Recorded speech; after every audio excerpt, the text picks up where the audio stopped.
Sir बहुत सारी लड़कियां घर से भाग के स्टूडियो आई थी तो वो सुल्तान राय साहब से पहले हमने एक्ट्रेस बनना है माशाल्लाह, तो वो कहते थे कि ये अच्छी जगह नहीं, वापस घर चले जाओ। बड़ी अच्छी गल याद कराई जे। कुड़ियां दौड़ के आ जांदियां हुंदियां सी कि मैं अंजुमन बनना, मैं आसिया बनना, ते मुंडे दौड़ के आउंदे हुंदे सी कि मैं सुल्तान ही बनना, मगर वो तो अल्लाह ने बनाते सी, होर कोई बन नहीं सकदा। ते कुड़ियां ने दौड़ के आउणा ना ते हाजी साहब दी निगाह पै जानी भी कुड़ी नवीं आई कोई, कहना पुत्तरी उरे आ गल सुन, कित्थों आई है? हाजी साहब मैं पिंडियों आई हाँ, उत्थों आई हाँ, ते उन्होंने सिर ते प्यार दे देना भी बेटा अपने घर वापस चली जा, इत्थे तेरी इज्जत महफूज नहीं रहनी, जा मेरा आखा मान ला चंगी रहेंगी। तो कुड़ियां ने आप अपने घर ही चल जाना, मतलब नेक काम करते सी, बुरा काम नहीं सी करते, भज के नेकी का काम करते सी। सर आप सुल्तान राय साहब को हथकड़ियां लगाते रहे? मैं हथकड़ियां लगाता था उन्होंने फिल्मां 'च, तो जाते जाते फिर अपना नाम सानू दे गए।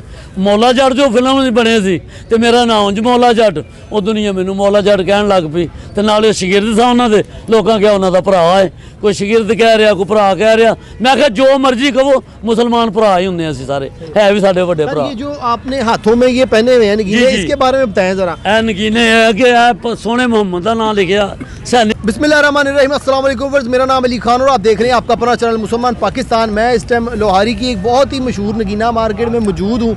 ये तकरीबन पाकिस्तान बनने से पहले की यहाँ मार्केट है। यहाँ रोज़ सुबह बुजुर्ग आते हैं, फट्टे लगाते हैं, उसके ऊपर ये नगीने मोती लगाते हैं। पूरे लाहौर से, पाकिस्तान से यहाँ पर लोग नगीने मोती खरीदने आते हैं। ये बड़ी एंटीक सी मार्केट है। इसको छतने के लिए ऊपर ये कपड़ा लगा होता है मोटा सा जीन्स का, उसके ज़रिए यहाँ पर ये बैठते हैं छाँव करके।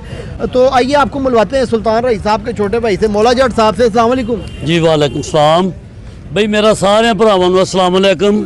चढ़दे पंजाब नूं ते लहिंदे पंजाब नूं भी, ते सुल्तान राय साहब नूं मैं हथकड़ियां लाउंदा रहा जवानी वेले, 40 साल पहले, 45 साल पहले। वो मेरे भरा भी, मेरे उस्ताद भी, मेरे दोस्त भी, पेटी भरा भी, फिल्मी अदाकार। कई लोग मैनूं आंदे उहदा सगा भरा है, कई लोग आंदे उन्हां दा शगीरद आ।